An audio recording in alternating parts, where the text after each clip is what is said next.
Okay ಮಕ್ಕಳು, I will continue my class. ನಾನು ಹೇಳ್ದೆ ಅಲ್ಲ, ಎಸ್ ಎಲ್ ಸಿಗೋಸ್ಕರ ನೀವು ಈಗಿಂದನೇ ಓದಬೇಕು. ಈಗಿಂದನೇ ಓದೋ ಪ್ರಾಕ್ಟೀಸ್ ಮಾಡಿಕೊಂಡ್ರೆ ಒಂದೇ ಕಡೆ ಕೂರಂಥ ಕಾನ್ಸಂಟ್ರೇಷನ್ ಬಂದರೆ ಎಸ್ ಎಲ್ ಸಿಲಿ ಸ್ಕೋರ್ ಮಾಡೋಕ್ಕೆ ಈಸಿ ಆಗುತ್ತೆ. ಒಂದೇ ಸತಿ ಗುಡ್ಡನಾಗಿತ್ತೀವಂದರೆ ಆಗಲ್ಲ. ದಿನ ಆಗಿದ್ರೆ ಮಾತ್ರ ಗುಡ್ಡನಾಗಿಲಿಕ್ಕೆ ಸಾಧ್ಯ. ಹಾಗೆ ಎಸ್ ಎಲ್ ಸಿಲಿ ಸ್ಕೋರ್ ಮಾಡಬೇಕು ಅಂದರೆ ನೀವು ಈಗಿಂದನೇ ಓದೋದನ್ನು ಪ್ರಾಕ್ಟೀಸ್ ಮಾಡ್ಕೊಳ್ಳಿ. ಓಕೆ, ನಾನು ನಿಮಗೆ ಲಾಸ್ಟ್ ಕ್ಲಾಸಲ್ಲಿ ಏನು ಹೋಮ್ವರ್ಕ್ ಕೊಟ್ಟಿದ್ದೆ ಮಕ್ಕಳ ಅಲ್ವಾ? ಏನೋ ಹೋಮ್ವರ್ಕ್ ಕೊಟ್ಟಿದ್ದೆ, I forgotten. Wait, I will tell you.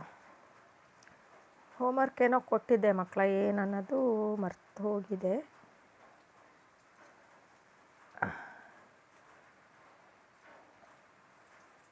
ಸೆವೆಂತಲ್ಲಿ first question ಏನೋ ಕೊಟ್ಟಿದ್ದೆ ಅಲ್ಲ, ಏನು ಹೇಳಿ ನೋಡೋಣ ನೀವೇ. When was the Bahmani dynasty established ಅಂತ ಒಂದು ಕ್ವಶನ್ ಕೊಟ್ಟಿದ್ದೆ ಅಲ್ವಾ? ಆ Bahmani dynasty when was it established? On 3rd August of 1347. Listen me. On 3rd August of 1347, Bahmani dynasty was established. Second question, who was founder of Bahmani kingdom? Who was founder of Bahmani kingdom ಅಂತ second question ಕೊಟ್ಟಿದ್ದೆ ಅಲ್ವಾ? ನೀವು ಅದಕ್ಕೆ answer ಏನು ಬರಿಬೇಕು? Alauddin Hasan Gangu Bahman Shah. Alauddin Hasan Gangu Bahman Shah was the founder of Bahmani kingdom. Which was their capital? Earlier, Kalburgi was their capital. Later, Bidar became their capital. Earlier, Kalburgi was their capital. Later, Bidar was their capital. Who was greatest sultana in Bahmani dynasty? Who was greatest sultana? Tajuddin Firoz Shah 1397 to 1422. Tajuddin Firoz Shah 1397 to 1422 was greatest sultana in Bahmani dynasty. Name the city which built by Tajuddin and where ಅಂತ ಕೊಟ್ಟಿದ್ದೆ. See, this is the important question. Firozabad.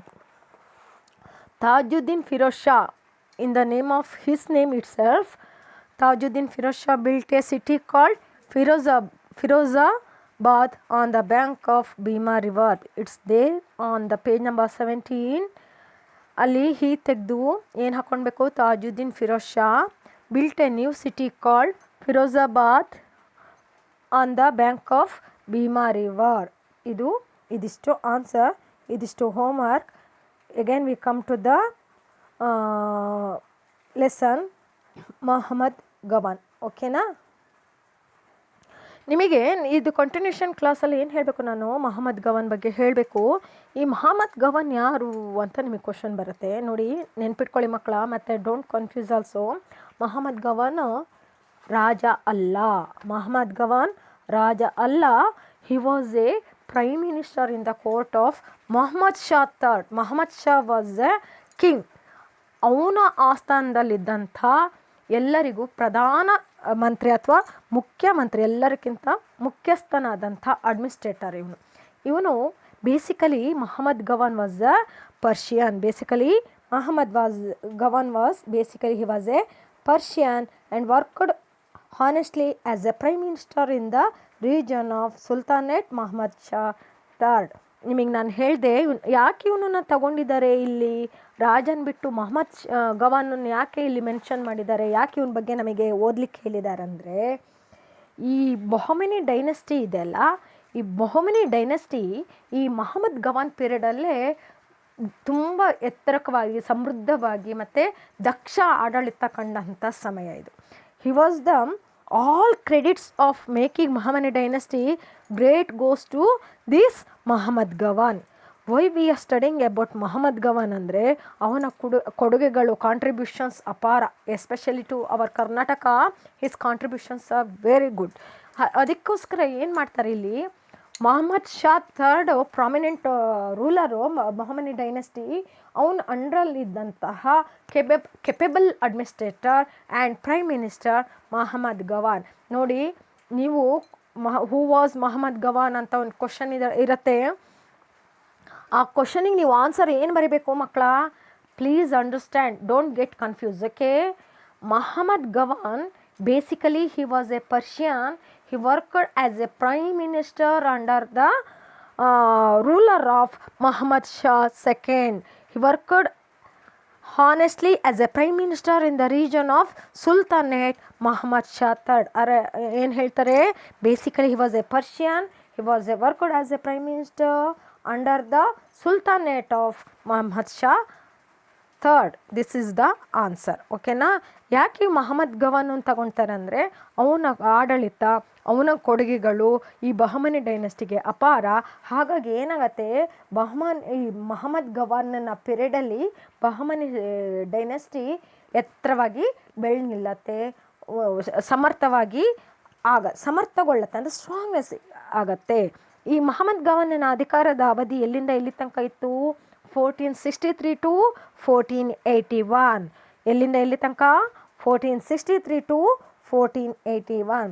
Important factors. ಈ ಮಹಮ್ಮದ್ ಗವಾನ್ ಬಗ್ಗೆ important factors ನಾವು ಹೇಳಲೇಬೇಕಾಗತ್ತೆ. ಏನು? ಇಲ್ಲಿ Mohammed Gawan captured Hubballi. Mohammed Gawan captured Hubballi. ನೋಡಿ ಮಕ್ಕಳ, ನಾನು ನಿಮಗಿಲ್ಲಿ ಅಂಡರ್ಲೈನ್ ಮಾಡಿದೆ ಅಲ್ಲ, Hubballi, Belagavi and Goa from Vijayanagara empires. ನೋಡಿ ಯಾಕೆ ಇದನ್ನು ವಿಜಯನಗರ ಎಂಪೈರ್ಸ್ ಅಂದರೆ, ಅವಾಗ ಇವ್ರು ಏನು ಮಾಡ್ತಾರೆ, ವಿಜಯನಗರ ಎಂಪೈರ್ಸ್ ಎಲ್ಲ ಕಡೆ ತಮ್ಮ ಸಾಮ್ರಾಜ್ಯನ ವಿಸ್ತರಿಸ್ತಾ ಹೋಗ್ತಾರೆ ಅಂತ ನಾನು ನಿಮಗೆ ಲಾಸ್ಟ್ ಲೆಸನಲ್ಲಿ ಹೇಳಿದ್ದೆ ಅಲ್ಲ. ಸೋ ಮೆನಿ ಬಹಮನಿ ಸುಲ್ತಾನ್ಸ್ನ ಅವರು ಆದಿಲ್ ಶಾ ಅವರನ್ನೆಲ್ಲ ಸೋಲಿಸ್ಬಿಟ್ಟು ಈ ಹುಬ್ಬಳ್ಳಿ, ಬೆಳಗಾವಿ, ಗೋವಾ ಫೋರ್ಟನ್ನೆಲ್ಲ ಅವರು ಕ್ಯಾಪ್ಚರ್ ಮಾಡ್ಕೊಂಡಿರ್ತಾರೆ. ಅಂತಹ ಸಂದರ್ಭದಲ್ಲಿ ಈ ಮಹಮ್ಮದ್ ಗವಾನ್ ಏನು ಮಾಡ್ತಾನೆ, ಮತ್ತೆ ವಿಜಯನಗರದವ್ರನ್ನ ಸೋಲಿಸ್ಬಿಟ್ಟು again he captured Hubballi, Belagavi and Goa from Vijayanagara Empire. Next, administration was according to Islamic law. ನೋಡಿ, ನಿಮಗೆ ಹೇಳಿದ್ದೀನಲ್ಲ, ಪರ್ಷಿಯನ್ಸ್ ಬೇಸಿಕಲಿ ಮುಸ್ಲಿಮ್ಸ್ ಅಂತ.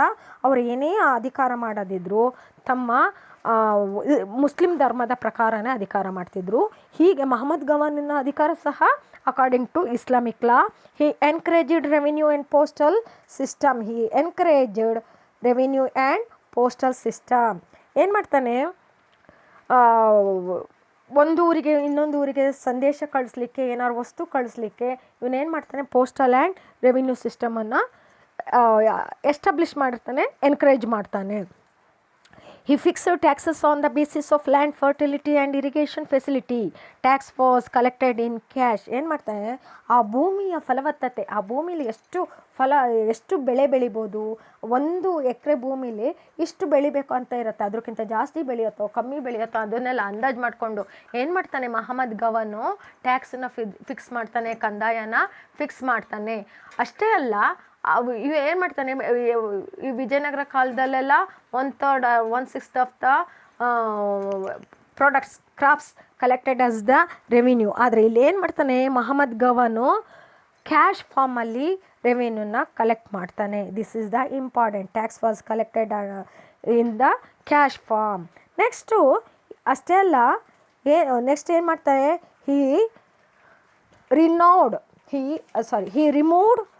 he removed some taxes which were annoying the people. ಅಂದರೆ ಜನಗಳಿಗೆ ತೊಂದರೆ ಮಾಡ್ತಿತ್ತು, ಅಂದರೆ ಜನಜೀವನ ಅಸ್ತವ್ಯಸ್ತಗೊಳ್ಳುವಂಥ ಕೆಲವು ಕಂದಾಯಗಳನ್ನ ತೆಗೆದುಹಾಕ್ಬಿಡ್ತಾನೆ. ನೋಡಿ, ಇವನಿಗೆ ಕೆಲವು ಜನಗಳಿಗೆ ಫೇವರ್ ಆದಂತಹ ಪದ್ಧತಿಗಳನ್ನ ಅನುಸರಿಸ್ತಾನೆ.